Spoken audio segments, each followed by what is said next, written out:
We're joined by NBC's Chuck Todd with Meet the Press. Chuck, always great to have you.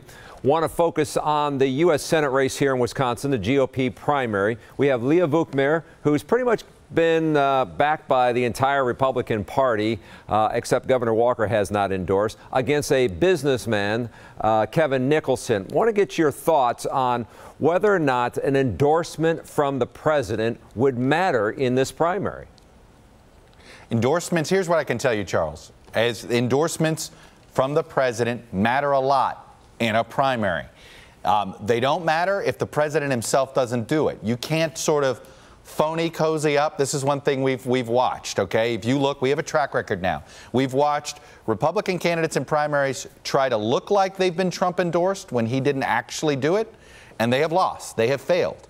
Then we have seen candidates who come from nowhere simply because the president endorsed them. We saw it happen, Georgia governor. We're about to see somebody go from nobody to Republican nominee for governor in the state of Florida, of all places. Literally, a guy is going to defeat somebody who's been essentially preparing for this run for governor for his whole adult life. So my point is, yes, Trump endorsements matter a lot. If either one of these folks got a Trump endorsement, it'd be game over. It is that in a Republican primary right now, in the year 2018 with Donald Trump era and his version of Republican politics, it is as good as gold. Yeah, and the president has not endorsed in this particular race yet, and both have sought to get that endorsement by saying nice things about the president. And I guess you're saying that because the president remains strong among the Republican base?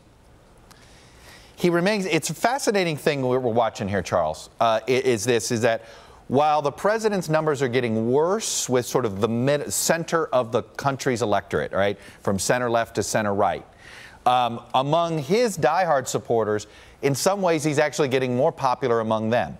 It's not clear if they're going to turn out to vote for people that are not named Donald Trump, but he does invoke that enthusiasm. And so it can be that it can provide an enthusiasm difference, especially when, look, some of these Republican voters right now, all politics has become national, Charles.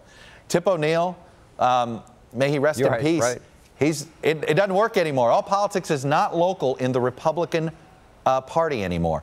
All politics is national. All politics is Fox these days. And some combination of those two things can actually vault a candidate to a nomination pretty much in any statewide race in the country if either Trump or the primetime of Fox gives that candidate any attention. Always appreciate the insight from Chuck Todd with Meet the Press. You can catch him Sunday morning right here on today's TMJ4. Thanks, Chuck.